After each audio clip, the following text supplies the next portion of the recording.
جبر الخواطر يا جماعة، الرسول صلى الله عليه وسلم سأل أصحابه: إيه أفضل عبادة في العبادات؟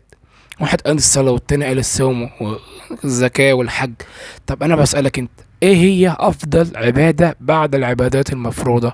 هنلاقي إيه؟ جبر الخواطر. جبر الخواطر دي عند ربنا حاجة كبيرة جدا جدا جدا. أي نعم، أنت ممكن تشوفها حاجة قليلة تفرح لو حد جبر بخاطرك. جبر الخواطر ممكن يجي في الصور دي، تلاقي واحد بعت رسالة على الجروب، زميلك محدش رد عليه. تلاقي واحد دخل قال السلام عليكم، محدش رد عليه.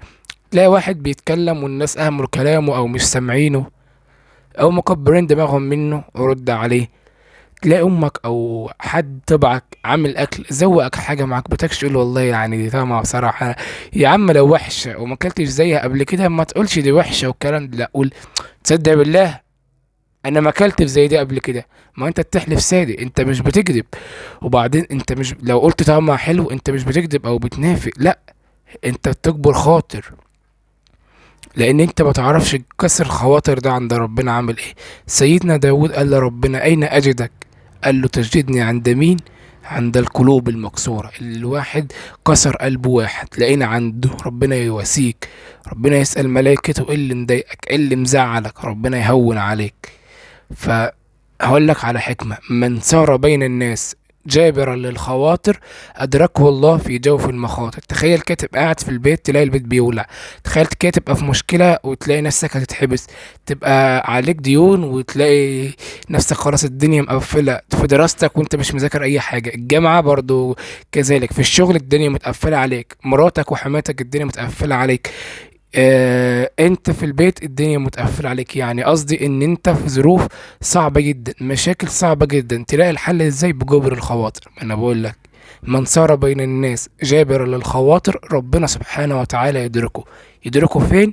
في جوف المخاطر. فما تكسرش بخاطر حد قال كلمة ضايقتك كبر دماغك منه، اسأل على صاحبك، اسأل. عارف النبي صلى الله عليه وسلم؟ ماشي. النبي صلى الله عليه وسلم كان واحد جاره طفل كده صغير، العصفور كان بتاعه تعبان. النبي صلى الله عليه وسلم سأل الطفل على العصفور بتاعه. شوف جبر الخاطر. النبي صلى الله عليه وسلم في مرة راح له عبد الله ابن أم مكتوم، كان رايح علشان يسأله في مسائل. فالنبي صلى الله عليه وسلم ما كلمش معاه أو كان مع وفد، فممكن نقول أهمله.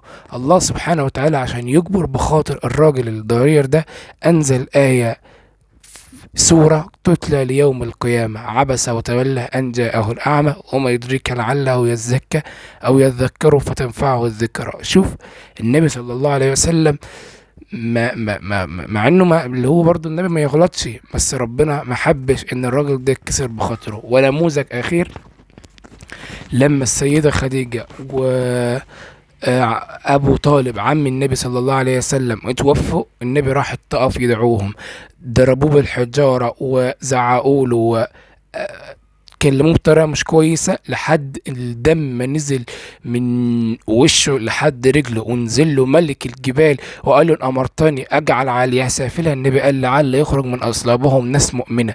ربنا سبحانه وتعالى حب يسلي النبي يعمل إيه؟ أعظم رحلة في التاريخ وأعظم رحلة ترفيهية رفعه إلى السماء السابعة، إلى سدرة المنتهى. كانت جبر خاطر للنبي صلى الله عليه وسلم. تذكر الحاجات دي واوعى تكسر بخاطر حد، وصلي على النبي.